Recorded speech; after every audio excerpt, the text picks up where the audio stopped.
Good morning students, I hope all of you are fine. देखो last time हमने 10.4 exercise की थी, आज हम अपनी 10.5 एक्सरसाइज स्टार्ट कर रहे हैं, जिसमें हम पढ़ेंगे एरिया बिटवीन टू कर्व्स के बारे में। अब देखो दो कर्व के बीच क्या एरिया होगा ये हमने निकालना है। देखो एरिया तो अपन पिछली एक्सरसाइज में भी पढ़ा कि, पर हमने इसमें ये पढ़ा था कि एक कर्व के नीचे कितना एरिया बन रहा है, वो हमने स्टडी किया था।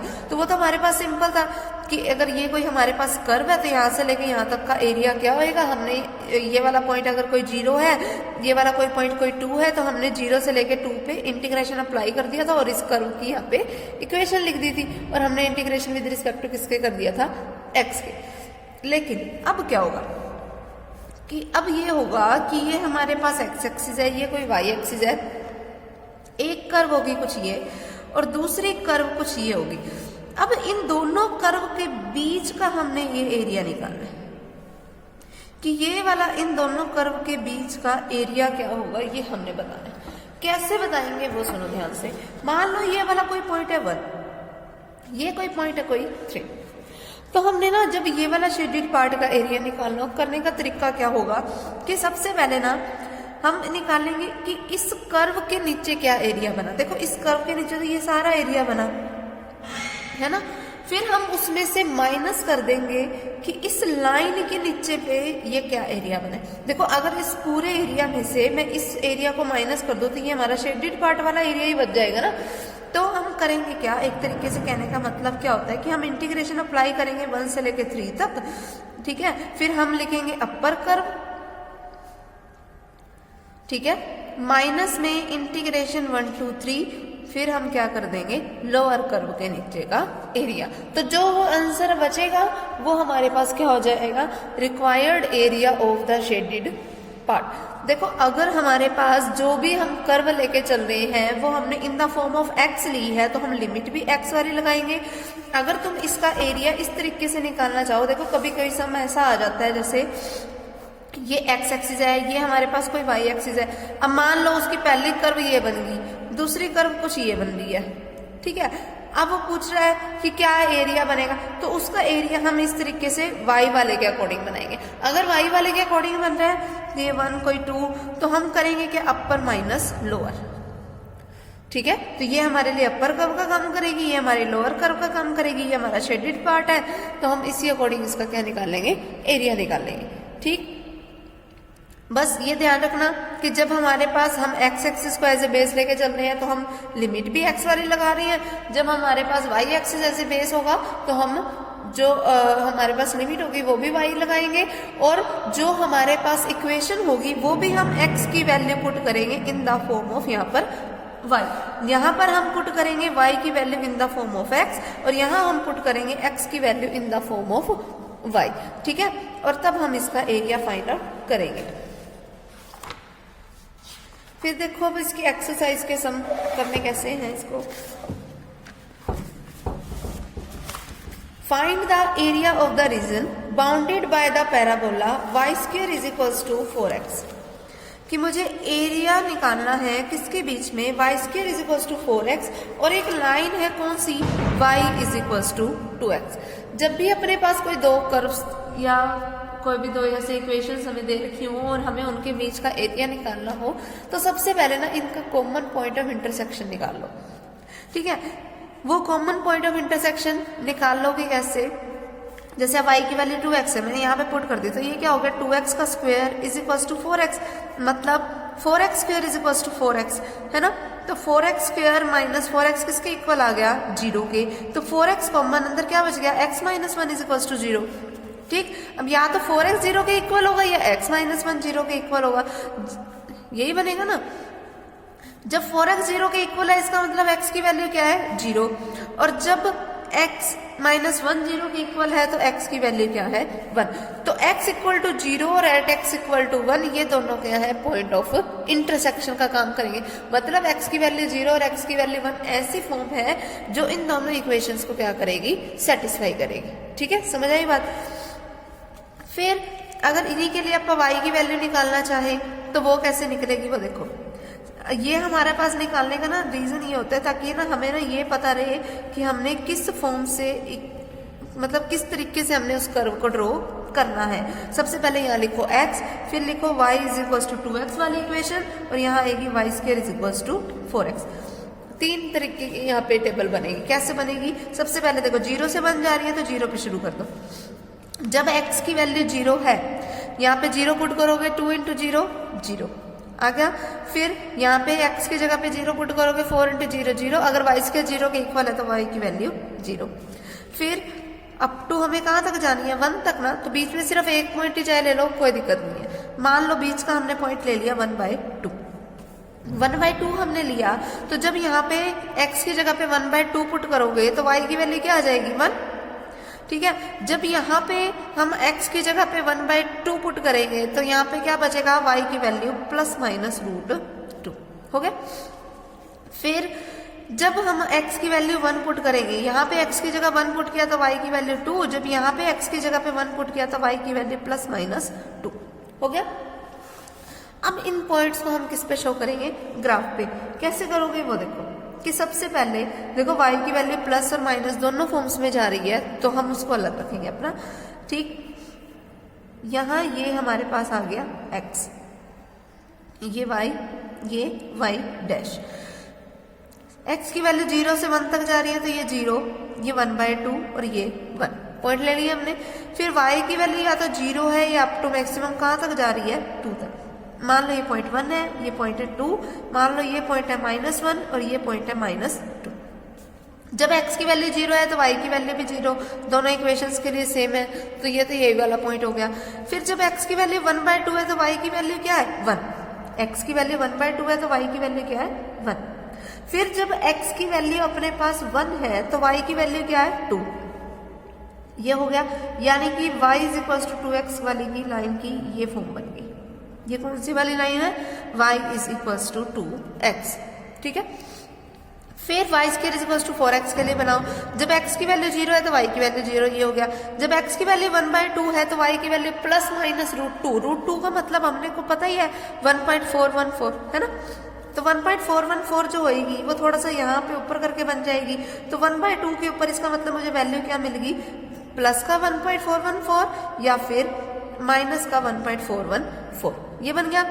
फिर जब x की वैल्यू 1 है तो y की वैल्यू 2, तो यानी कि ये वाला पॉइंट। फिर जब x की वैल्यू 1 है तो y की वैल्यू -2 भी है, तो एक पॉइंट ये भी हो गया। अब इसकी कर्व ड्रॉ करो। कर्व ड्रॉ करोगे तो कुछ ऐसे ड्रॉ होएगी।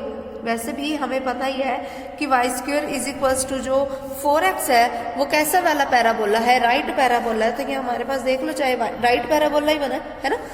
अब अपने को करना क्या है? एरिया बिटवीन टू कर्व्स निकालना है। तो ये सिर्फ ये वाला पार्ट ही ऐसा पार्ट है जिसमें दोनों कर्व्स इन्वॉल्व हो रही है, तो ये अपने पास क्या हो जाएगा? Required shaded area. इनकी नेमिंग कर दो। इसको नाम दे दिया मैंने O, इस पॉइंट का मैंने नाम दे दिया A, फिर B, इस पॉइंट का मैंने नाम दे दिया C। तो रिक्वायर्ड एरिया है क्या? कौन सा वाला एरिया? OABCA। वो है किसके इक्वल? कि सबसे पहले हम ये देखें कि ये जो अपर वाली कर्व है उसके नीचे क्या एरिया बना, उसमें से माइनस कर दूंगी लोअर कर्व के नीचे क्या एरिया बना। जब माइनस करूंगी तो ये मेरे पास क्या बच जाएगा? Shaded area. अब देखो कहां से कहां तक वैल्यू जा रही है? 0 से लेके 1 तक। तो इंटीग्रेशन फ्रॉम 0 to 1। फिर अपर कर्व का एरिया, अपर कर्व वाली लाइन कौन सी है? देखो अपर कर्व यानी पैराबोला वाली है ना। पैराबोला वाली क्या है? y square is equal to 4x। इसका मतलब y इज इक्वल टू क्या हो गया? 2√x। तो यहाँ क्या आ जाएगा? 2√x। सिर्फ मैंने पॉजिटिव वाला इसलिए लिया, पहले वैसे मैं प्लस माइनस भी ले सकती थी, मैंने सिर्फ पॉजिटिव इसलिए लिया क्योंकि सिर्फ और सिर्फ ये कहाँ पे बन रहा है? फर्स्ट क्वाड्रेंट में बन रहा है, पॉजिटिव फ्रैक्शन में बन रहा है। ठीक है। फिर माइनस में integration from 0 to 1। Lower curve कौन सी है? Line. y is equal to क्या है? ये लाइन 2x। तो यहाँ क्या आ गया? 2x। ठीक है। इसके साथ भी integration with respect to x, with respect to x। फिर ये 2 कांस्टेंट क्वांटिटी है बाहर। इस वाले का अपना √x वाले का क्या करेंगे? इंटीग्रेशन करेंगे तो x की पावर 3/2 डिवाइडेड बाय में क्या आ जाएगा? 3/2। और इस पे लिमिट अप्लाई होएगी 0 से 1 माइनस 2 इंटू एक्स वाले का करोगे x²/2 और इस पे लिमिट अप्लाई हो जाएगी 0 से लेके 1 तक। ठीक है, ये 3/2 है अपने पास, तो वो 2 वहां चला जाएगा ऊपर, तो ये क्या बनेगा देखो, रिक्वायर्ड एरिया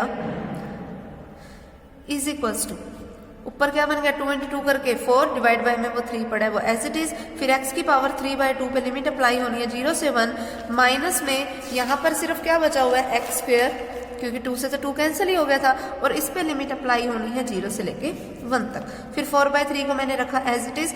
अब लिमिट अप्लाई करने का तरीका क्या होता है, upper limit minus lower limit, upper limit put करोगे तो 1 की पावर 3/2 मतलब 1, माइनस में लोअर लिमिट 0 पुट करोगे 0 की पावर 3/2 मतलब 0, माइनस अपर लिमिट पुट करोगे तो 1 का square 1, minus lower limit put करोगे तो 0 का स्क्वायर 0। क्या बन गया ये 4/3, 1 - 0 मतलब 1, तो 4/3 की 1 से मल्टीप्लाई कराई 4/3, माइनस में क्या आ गया 1, अब इनका एलसीएम लिया तो क्या आया 3, क्या बन गया यहाँ से 4 - 3, 4 - 3 क्या होता है 1, तो क्या रिजल्ट बच गया 1/3, क्योंकि ये एरिया है तो हम इसको क्या लिखेंगे स्क्वायर यूनिट्स। ठीक है, क्लियर, ये इसका रिजल्ट हो जाएगा, इस तरीके से करना है हमने इसको। ठीक है, अब सेकंड सम देखो करना कैसे है, find the area cut off from the parabola, कैसा पैराबोला है 4y is equals to 3x² है ना, और दूसरी हमें एक लाइन दे रखी है, वो लाइन कैसी है 2y is equals to 3x + 12, यानी कि y किसके इक्वल होएगा 3/2x + 6, ठीक, और यहां से y किसके इक्वल होएगा 3/4x² के। सबसे पहले इनका कॉमन पॉइंट ऑफ इंटरसेक्शन निकाल लो, लेफ्ट साइड सेम है तो राइट साइड भी सेम होगी, मतलब 3/4x² इज इक्वल टू किसके होएगा 3/2x + 6 के। ठीक है, या इसको सबके नीचे ही रहने दो, और यहाँ पे ये क्या हो गया 12, ये कैंसल आउट हो रहा है 2 पे कर दिया, फिर ये जो 2 है उधर जाके मल्टीप्लाई होएगा तो 3x² इज इक्वल टू क्या बन गया 6x + 24, मतलब 3x² - 6x - 24 is equal to 0, तो 3 कॉमन अंदर क्या बच गया x² - 2x - 8 is equal to 0, 3 यहाँ मल्टीप्लाई में उधर जाएगा तो डिवाइड में, तो x² - 2x - 8 is equal to 0, मतलब x² - 4x + 2x - 8 is equal to 0। Factor बना लिए मैंने, इसके फैक्टर क्या बन गए x - 4 और x + 2, अब या तो ये 0 के इक्वल है, ये 0 के इक्वल है, तो x की वैल्यूज क्या आ गई -2 और 4, आगे x की वैल्यू, तो मतलब ये दोनों पॉइंट जो है वो इनके लिए पॉइंट ऑफ इंटरसेक्शन का काम करेंगे। ठीक है, अब देखो ये आ गया, टेबल बना लो अब इसकी,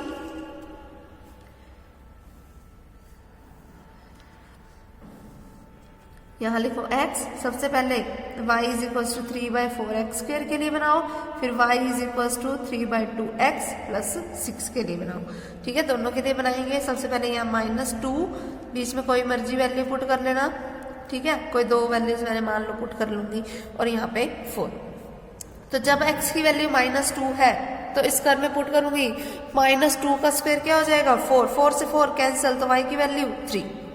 ठीक है, फिर जब x की वैल्यू -2 इसमें पुट करूंगी तो 2 से 2 कैंसिल, क्या आ जाएगा -3 + 6 मतलब फिर से 3, क्योंकि कॉमन पॉइंट ऑफ इंटरसेक्शन होता है तो वैसे तो हमें बार बार चेक करने की जरूरत नहीं है, रिजल्ट सेम ही आता है। जैसे अभी अपने पिछला सम किया था तो देखो इनका ये जो पॉइंट ऑफ इंटरसेक्शन था तो रिजल्ट देख लो सेम ही आ रहा था ना।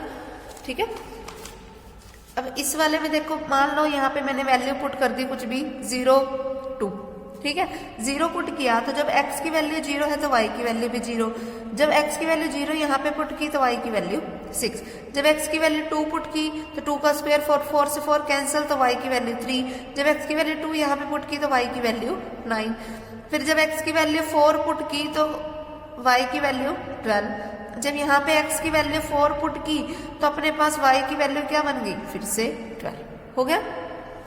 तो अपने पास ये आ गए पॉइंट ऑफ इंटरसेक्शन और उसकी हमारे पास टेबल भी प्रिपेयर हो गई। अब टेबल प्रिपेयर होने के बाद नेक्स्ट काम है क्या हमारा कि हम इसका एरिया शेडेड एरिया निकाल लें। तो देख लो जो y की वैल्यू कहीं पे भी नेगेटिव नहीं है, सिर्फ x की वैल्यू ही नेगेटिव है ना। तो ये हो गया, मान लो हमारे पास -2 वाला पॉइंट, ये 0 वाला पॉइंट, ये 2 वाला पॉइंट और ये 4 वाला पॉइंट हो गया। ये x एक्सिस y एक्सिस मान लो यहाँ पर कहीं पे, ठीक है, ओके। ये हो गया अपना y डैश। अब देखो y की मैक्सिमम वैल्यू कहाँ गई है, 3 से लेकर 12 तक जा रही है ना, तो मैं 3 3 के गैप में ही बना लेती हूँ, 3 6 9 और फिर यहाँ पर 12। तो पहले वाला देखो, जब x की वैल्यू -2 है तो y की वैल्यू क्या है 3, x की वैल्यू -2 है तो y की वैल्यू 3, एक पॉइंट ये आ गया। फिर जब x की वैल्यू 0 है तो y की वैल्यू भी 0, तो यानी कि एक पॉइंट आ गया अपना ये। फिर जब x की वैल्यू 2 है तो y की वैल्यू 3 है ना, तो जब x की वैल्यू 2 है तो y की वैल्यू 3। फिर जब x की वैल्यू 4 है तो y की वैल्यू 12, x की वैल्यू 4 है तो y की वैल्यू 12, ये आ गया। ठीक है, अब इसको सिर्फ हमने क्या करना है, ड्रॉ करना है, क्योंकि पैराबोला है तो मैंने इसको ऐसे फ्री हैंड से ड्रॉ करना है। हो गया। उसके बाद वैसे हमें पता ही है पैराबोला तो ये कंप्लीट ऐसे ही जाएगा, क्योंकि हमने पता आगे चेक नहीं करी है ना, तो हमने इसको ऐसे ड्रॉ कर दिया। फिर जब x की वैल्यू -2 है तो y की वैल्यू 3, यानी कि ये पॉइंट हो गया। फिर जब x की वैल्यू 0 है तो y की वैल्यू 6, x की वैल्यू 0 है तो y की वैल्यू 6, ये वाला पॉइंट आ गया। फिर जब x की वैल्यू 2 है तो y की वैल्यू 9, 2 पे क्या है 9, ये रहा। फिर जब x की वैल्यू 4 है तो y की वैल्यू 12, यानी कि ये वाली लाइन आ रही। लीनियर फॉर्म है तो मतलब लाइन की फॉर्म आएगी, तो हमने एक स्ट्रेट लाइन ड्रॉ कर दी। अब अपने को एरिया क्या निकालना है, इस ये वाला शेडेड पार्ट ये निकालना है हमने। कैसे निकालोगे, सबसे पहले इसकी नेमिंग कर दे, A O, ठीक है, B C और यहाँ पे कोई D। तो रिक्वायर्ड एरिया क्या हो गया, O A B C D। ठीक है, अब ये रिक्वायर्ड एरिया निकाल लोगे कैसे, देखो सबसे पहले ध्यान से एक चीज समझो, यहां से ये शुरू हो रहा है ना और अप टू गया है यहां तक। सबसे पहले ऊपर क्या है लाइन, लाइन में से माइनस कौन हो रहा है, पैराबोला। ऊपर लाइन है, नीचे क्या है, पैराबोला। तो हम इसी अकॉर्डिंग इसकी लेके चलेंगे कि -2 से लेके 4 तक पहले क्या आएगी, लाइन की इक्वेशन। लाइन की इक्वेशन कौन सी है, y is equal to 3/2x plus 6, ये तो यहाँ पे यही पुट कर दो, 3/2x प्लस 6 dx। और इसमें से माइनस करना है मुझे -2 से 4, पैराबोला वाली फॉर्म को। पैराबोला के अकॉर्डिंग y है क्या अपने पास, 3/4x स्क्वायर dx। अब सिर्फ हम इसको सोल्व करेंगे और हमारा जो है वो रिजल्ट आ जाएगा। फिर जो भी एरिया आएगा बस उसके साथ स्क्वायर यूनिट से लगा देना, हमारा आंसर बन जाएगा। ठीक है, अगला देखो, find the area of the region included within. Same वही है ना कि पैराबोला एक स्ट्रेट लाइन दे रखी है, अगला भी बिल्कुल सेम वही है। ठीक है,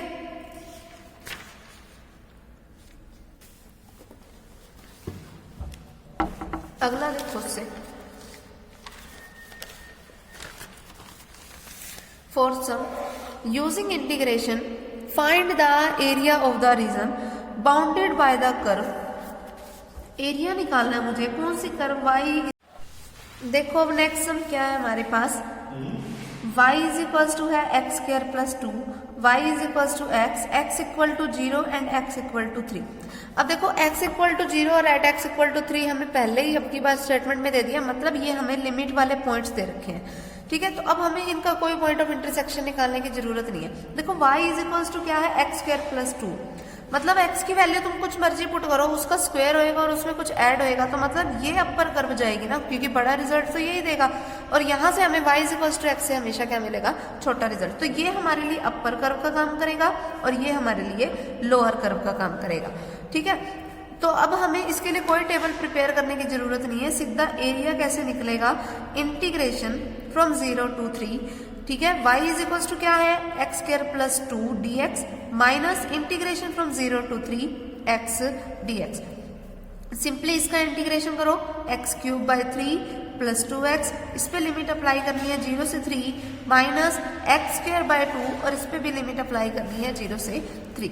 क्या बनेगा इसका रिजल्ट, यहाँ पे 3 पहले अपर लिमिट पुट करेंगे, 3 पुट किया तो 3 का क्यूब 27, 27 बाई 3 मतलब 9, प्लस यहाँ पे 3 पुट किया 2 इंटू 3 6, फिर माइनस यहाँ पे 0 पुट किया तो 0, यहाँ 0 पुट किया तो 0, फिर ये वाला माइनस एज इट इज, यहाँ पे 3 पुट किया तो 3 का स्क्वायर 9/2 माइनस 0।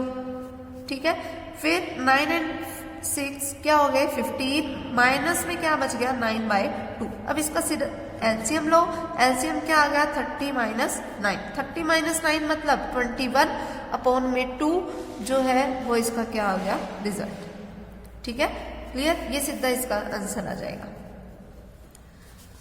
फिर उसके बाद नेक्स्ट देखो, find the area bounded by the parabola y² is equal to 4x and the line 3y is equal to 2x plus 4। ठीक है, ये सेम वैसे ही है जैसे अभी अपन ने पिछला किया था, एक पैराबोला और एक लाइन दे रखी है। ये पैराबोला और लाइन वाले तो ये बिल्कुल ये सारे सेम है। 6 सम देखो,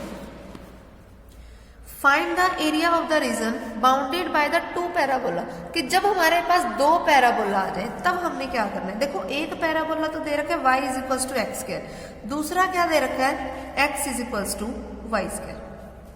अब 2 पैराबोला है हमारे पास, है ना, तो अब करने का तरीका क्या होगा, y is equal to x² जो है वो यहाँ पे पुट कर दो, तो x इज इक्वल टू क्या बन गया x² का स्क्वायर, मतलब x इज इक्वल टू किसके इक्वल आ गया x की पावर 4 के। ये x उधर जाके क्या हो जाएगा माइनस, क्या बन गया x की power 4 minus x is equal to 0, मतलब x into x³ minus 1 is equal to 0। अब यहाँ से ये 0 के इक्वल होगा, ये 0 के इक्वल होगा, यहाँ से क्या बना x इज इक्वल टू 0।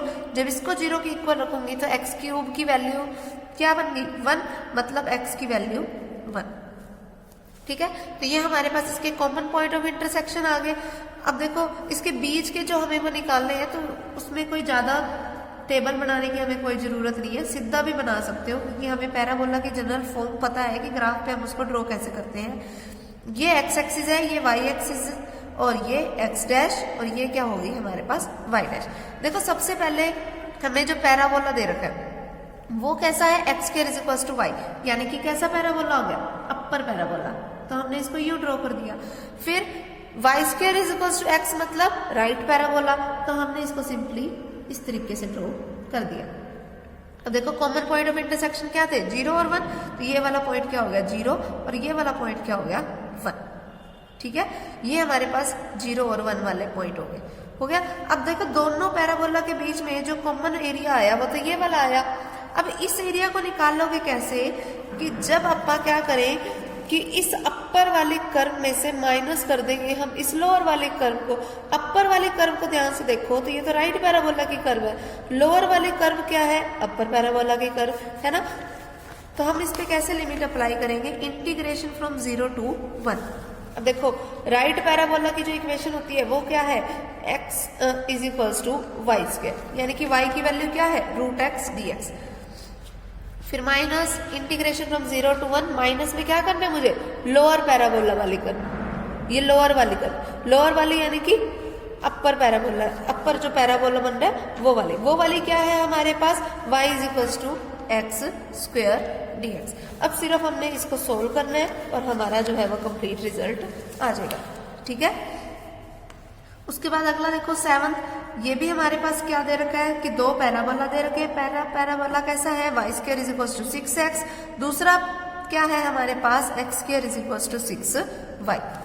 ठीक है, फिर इसका मतलब यहाँ से y की वैल्यू क्या आ गई x²/6, यहाँ पे पुट कर दो x²/6 और इसका square is equal to 6x, मतलब x की power 4/36 is equal to 6x। Cross multiplication की x की पावर 4 माइनस क्या बन गया यहाँ से 216x इज इक्वल टू 0।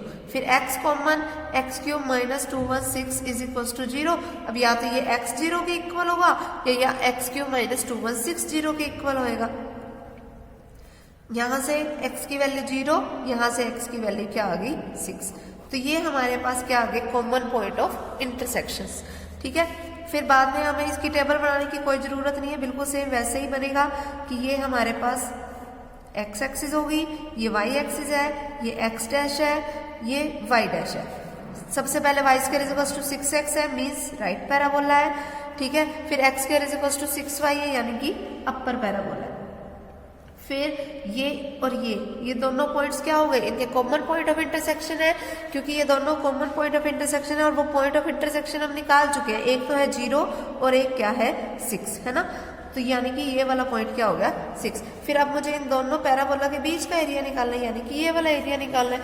ये वाला एरिया तो हमारे पास तभी निकलेगा ना जब मैं इस कर्व में से माइनस करूंगी इस कर्व के एरिया को।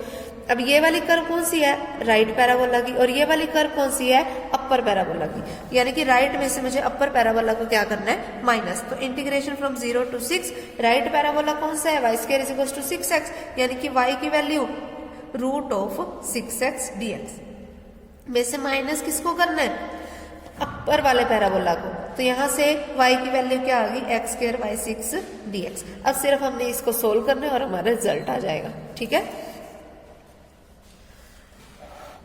उसके बाद अगला देखो,